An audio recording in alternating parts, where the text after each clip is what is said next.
There is a constant or law in evolution. Circumstances and environment form the individual, and only the fittest survive.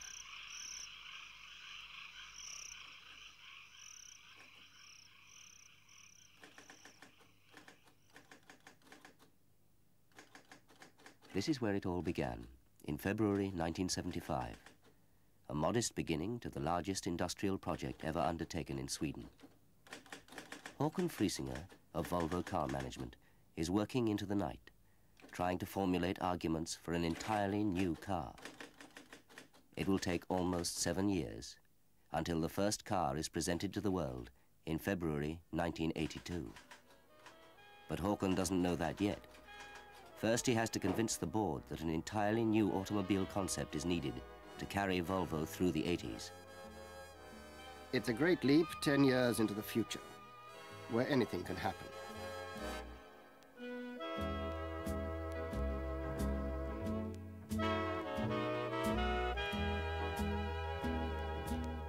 Of course, we have a fine tradition behind us. Generations of cars whose concept and ideas were in the forefront at the time.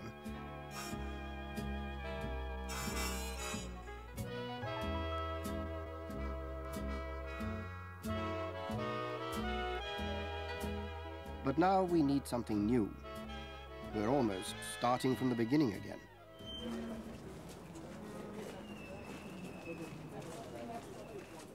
And so our story begins. The tale of how a car, still without a name, was born and developed. And yet not a single line has been drawn.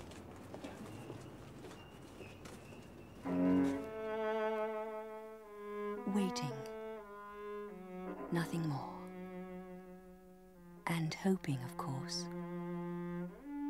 I am at the beginning of my creation. A vague contour on a blank wall.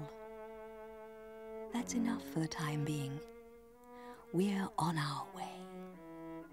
Before you know it, I'll be in your thoughts, occupying your days and nights.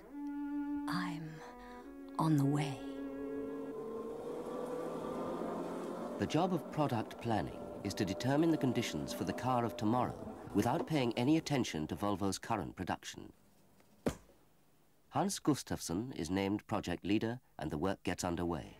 We traveled around the world and talked to many people connected with car development, economy and communications. We began to get a picture of future requirements, tomorrow's consumer, legislation and fuel supply. A car is not just an engine, gearbox and 4 wheels. It's a number of interactive systems which must be designed across different departmental boundaries. A systems concept including both the parts and the whole. It is now 1976. Rolf Melder brings up a subject which will set the tone for the entire project. The car of the 80s must be a totally economical car. The cost of a car includes more than just purchase price and fuel expenses. Low service costs, limited repairs, low insurance premiums, high trade-in value. More and more, these factors will determine the value of a car. For the first time, service demands enter a new car project right at the design stage. Work on exterior design is now underway. Volvo's chief designer for over 20 years, Jon Vilsgaard, is in charge. We have a vision which naturally far exceeds what is possible. But we need that vision all the time to keep our perspective alive. Of 50 sketches on a scale of 1 to 5, a handful will go on to become full-scale drawings. Length, height, axle width, number of doors, and the basic type of chassis are all fixed before sketching begins. But Jon Vilsgaard has sneaked in a sketch which does not follow the specifications in all aspects. And this idea will prove to have amazing power of survival. At first, a mere handful of people, then hundreds. Within the space of another year, there will be thousands working on this project, and all in deepest secrecy. Now, finally, my contours are taking shape. there's an image of me, or rather, several. I am at the limit of their consciousness. And yet, I still don't exist. Only as a threshold function behind their eyelids. I'm beginning to have characteristics. Give me time and space. Give me logic and arguments. Give me a chance to supplant every other alternative, and I'll prove my value, fulfill their expectations. October 1976. 2 models, number 8 and number 12, have survived. This is the one that should win, but everyone likes the shape of Wilsgård's cutback. What will become of it? Is it to be put on the shelf? Or shall the two be combined? We can't choose.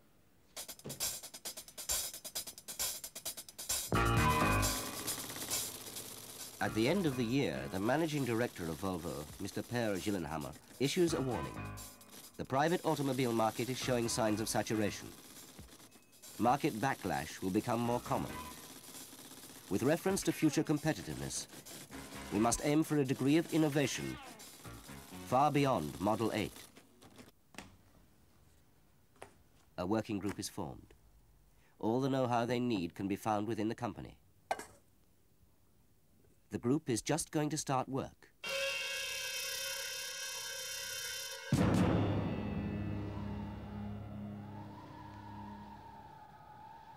The group leader has an attack of lumbago at his country home outside Gothenburg and cannot be moved. So, if he can't come to the group, then the group will have to come to him instead.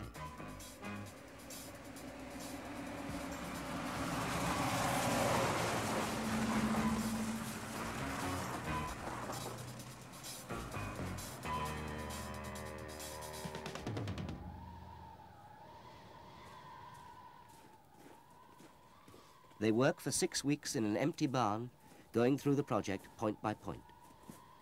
They agree that the new car concept is still valid, but how high can they aim?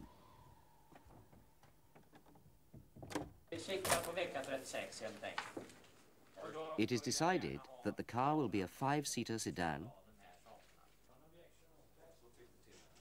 but it must not weigh more than 1,350 kilos.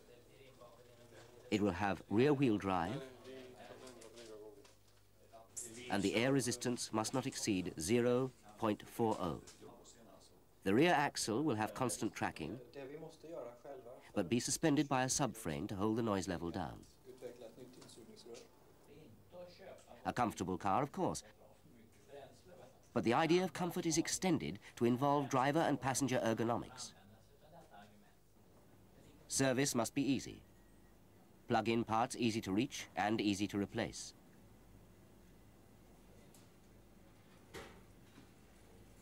A new series of basic engines is also approved, starting with improving the existing 6-cylinder and also developing new turbo and diesel turbo engines.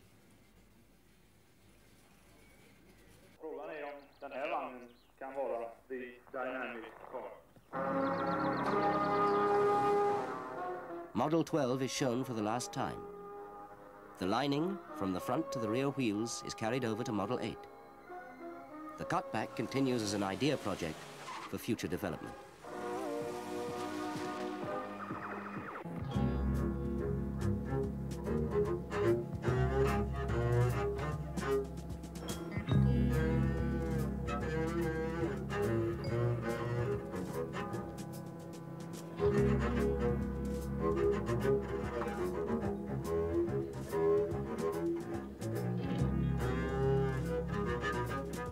Design details can wait.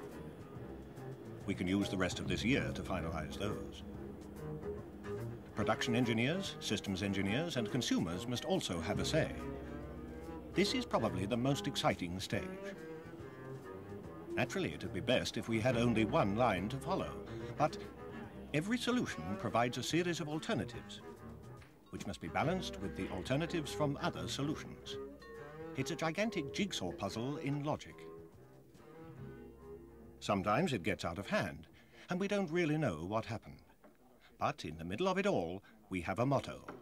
We are going to produce a car which can be made and can be sold.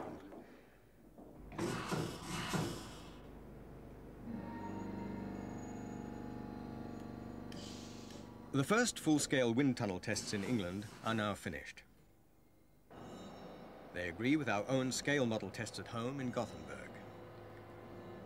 We're well ahead with air resistance, perhaps a little better than expected. We're on our way to the magic limit of 0.40.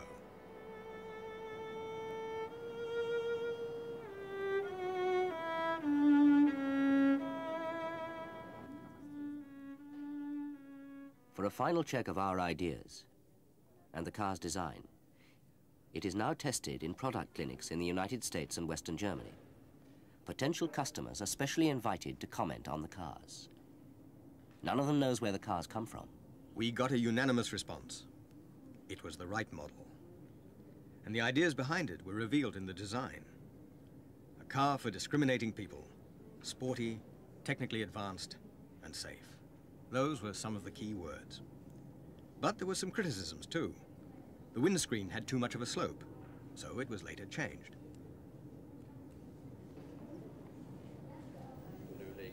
November the 26th, 1977. The Volvo Design Center in Gothenburg. It is now time to finalize the interior and exterior, and that's the main point on today's agenda. Design isn't something you dump on top of a mechanical undercarriage. On the contrary, design must radiate the company's philosophy from the inside out, from engineering techniques to comfort and safety. Even the price must be visible.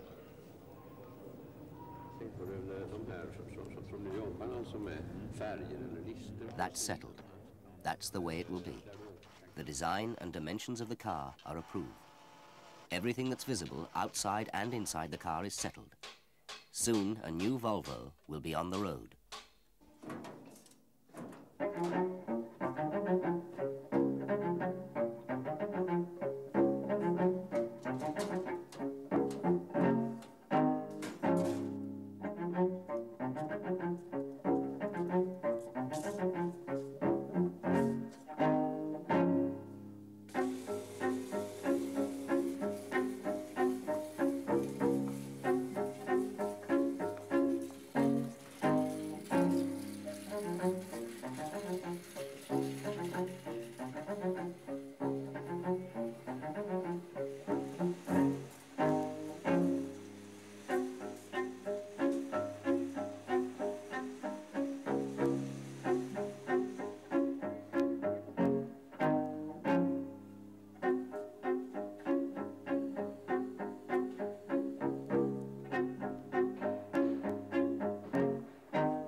The project changes name from P31 to 1155.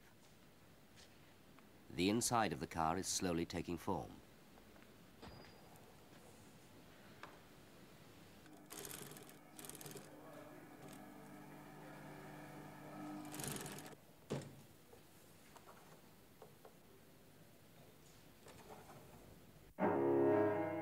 What did I tell you? Time is in my favor. It's helped me to become known. Now I'm here, a product of your intuition and know-how.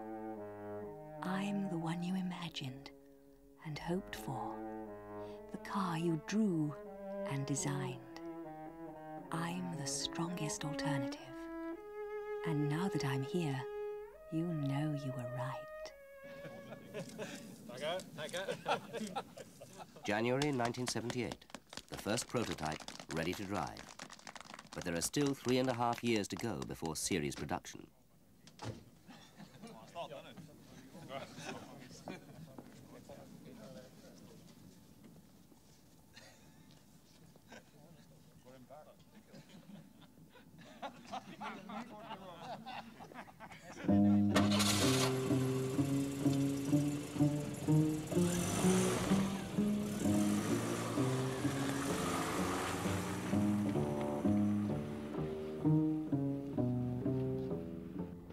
prototype will now undergo an exhaustive testing program.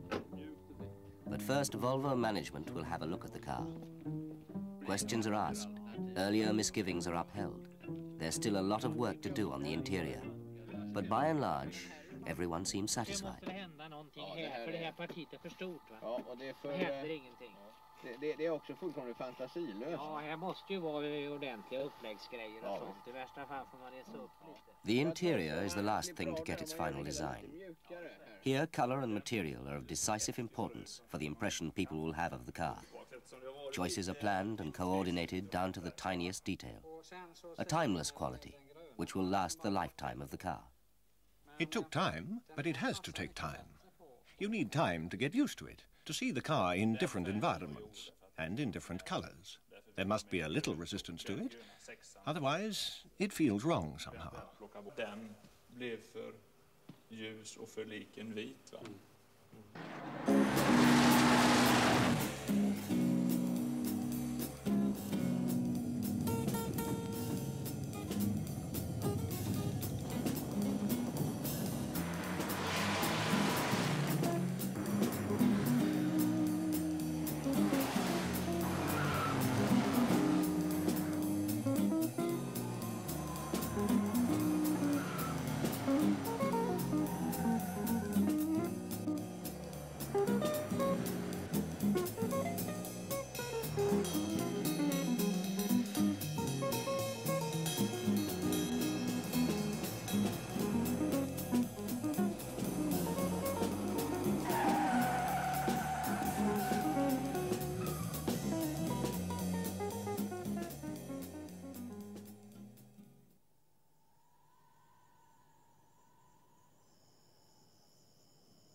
In the summer, the car is in Death Valley, California.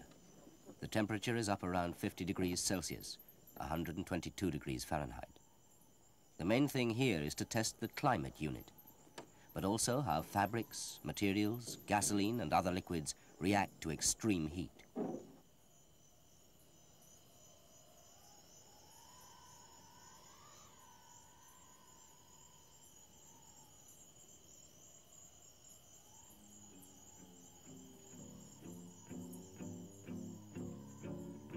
Meanwhile, the first test series of 32 cars is under production. A few will be used in crash and shake rig tests. Some will be used to test various detail changes in the interior.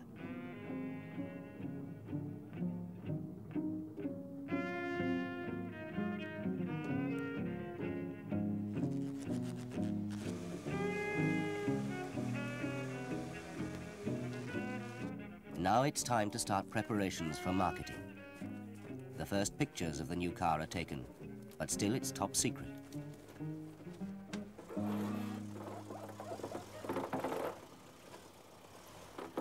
At the end of 1978, the prototype is put on trial in a very cold climate. Again, materials and functions are tested under extreme conditions. The driving characteristics on winter roads are also evaluated.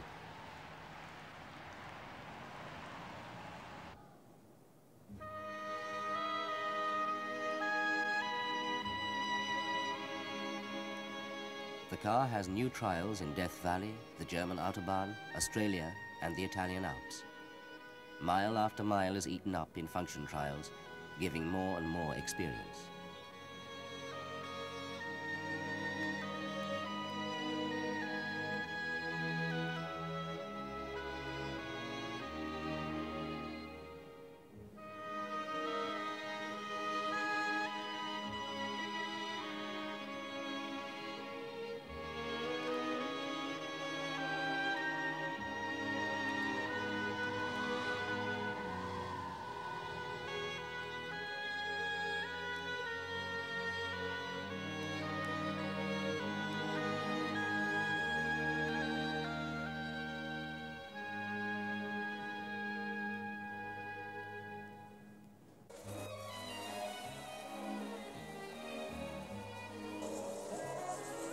Data from the long-distance trials begins to pour into the testing group in Gothenburg. Many parts of the new car have already been tested for years, built into other Volvo cars. Crash safety has entered a decisive phase. Components have been tested in simulated crash and strength tests, but now it's November 1978 and time for the first complete car from the test series to hit the wall. Speed must be exactly 35 miles, 56.3 kilometers an hour, when the car hits the concrete wall. That's 5 miles more than most other car manufacturers use. 5, 4, 3. Rune Almqvist is head of the Crash Safety Center and one of the first to comment on the wreck. As far as I can see, it corresponds to our expectations. It will be a few days until all the measurements from the car and the dummies are evaluated, but it looks good. Of course, we must remember that this is a handmade car. A car from the assembly line will react a little differently.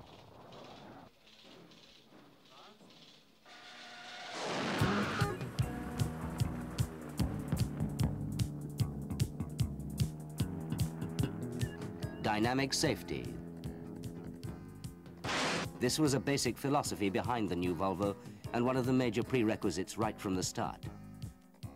One of the men behind the idea was Kurt Nielsen. Obviously, the car must prevent serious injury to all passengers in the case of an accident. Thanks to driving characteristics, chassis balance, brakes, steering and road holding, the driver has total control of the car in all situations. The car must never surprise the driver, because then it's a dangerous car, no matter how crash-proof it is.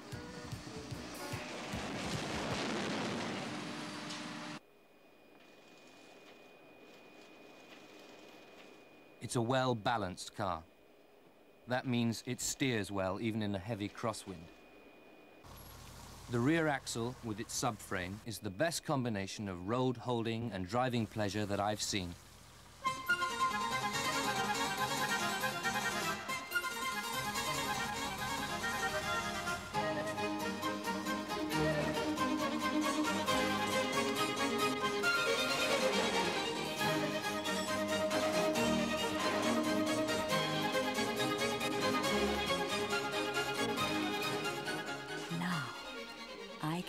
By myself. We're going separate ways, you and I. Now I exist. Now I'm alive. Everything that had to be done has been done. October 1981. The first car from series production. The first Volvo 760 GLE rolls off the line.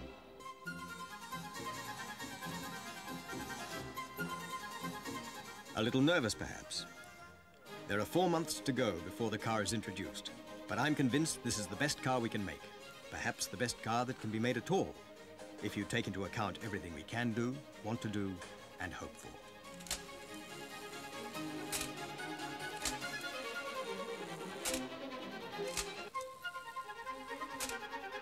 Perfect.